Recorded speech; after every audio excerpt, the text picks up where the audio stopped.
រដ្ឋបាលស្រុកជលគិរីចាប់ផ្ដើមរៀបចំសាងសង់ស្ពានឆ្លងដៃព្រែកឆ្ដោដើម្បីសម្រួលដល់ការលំបាករបស់ប្រជាពលរដ្ឋ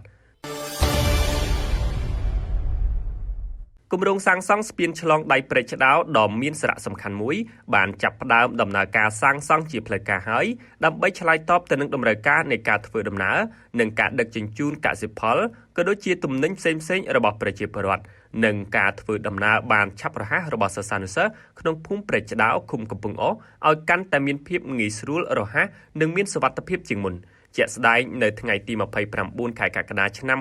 2026នេះលោកដៅកំស៊ីនអភិបាលស្រុកជលគិរី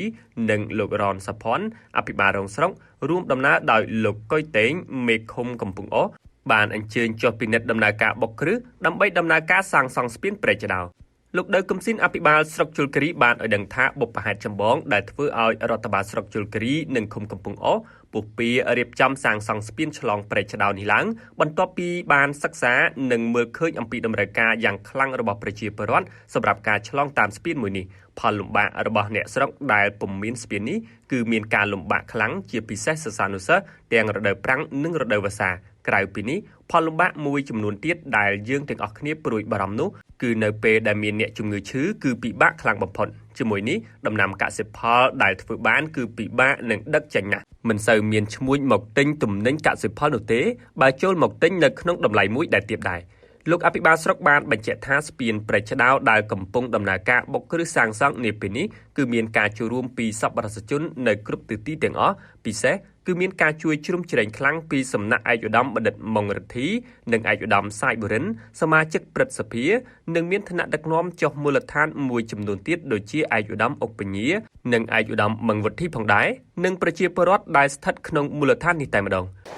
បច្ចុប្បន្ននេះរដ្ឋបាលស្រុកសហការជាមួយរដ្ឋបាលឃុំបាននឹងកំពុងសាងសង់ស្ពានមួយកន្លែងនេះដែលមានប្រវែង65ម៉ែត្រទៅទិង6ម៉ែត្រស្ថិតក្នុងភូមិព្រែកឆ្ដោឃុំកំពង់អូសស្រុកជលគិរីបុព្វហេតុក៏ដូចជាគោលបំណងនៃការសាងសង់ស្ពាននេះដោយសារស្ពាននេះគឺយើងធ្វើឆ្លងព្រែកឆ្ដោនេះឯងហើយប្រជាពលរដ្ឋមានការលំបាកក្នុងការធ្វើដំណើរឆ្លងកាត់ប្រចាំថ្ងៃដូចជាការធ្វើដំណើរឆ្លងកាត់ការដឹកកសិផលការដឹកជញ្ជូនអ្នកជំងឺទៅកាន់មន្ទីរពេទ្យជាពិសេសគឺការលំបាករបស់បងប្អូន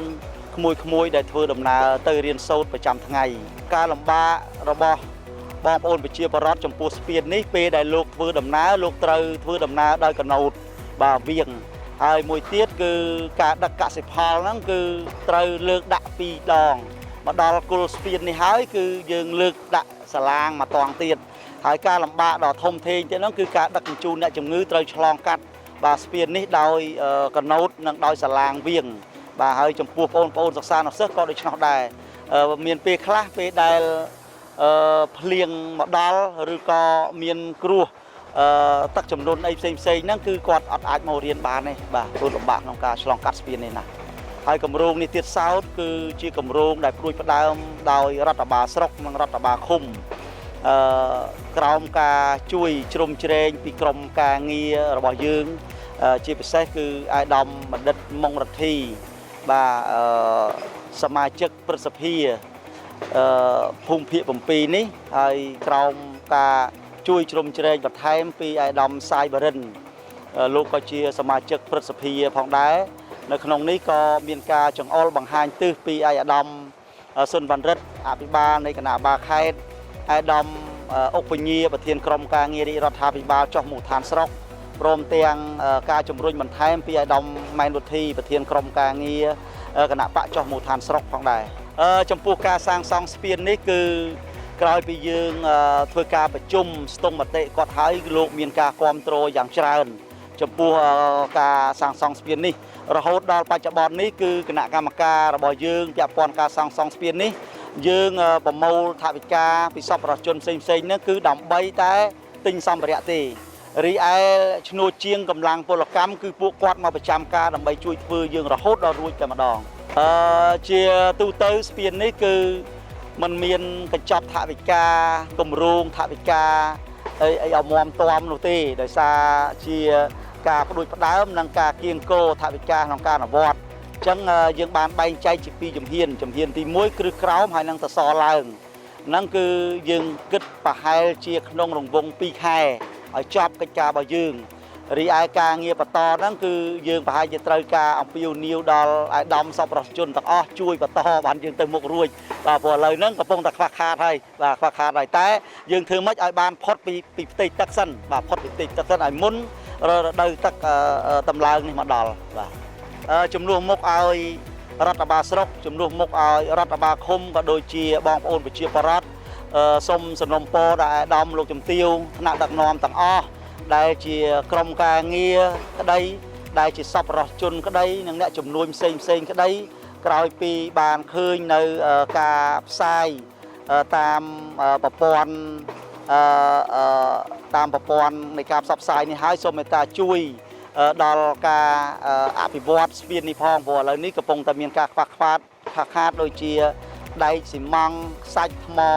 លាក់ជាដើមអញ្ចឹងបើសិនជាយើងមានការជួយជ្រោមជ្រែងបន្ថែមទៀតយើងនឹងបញ្ចប់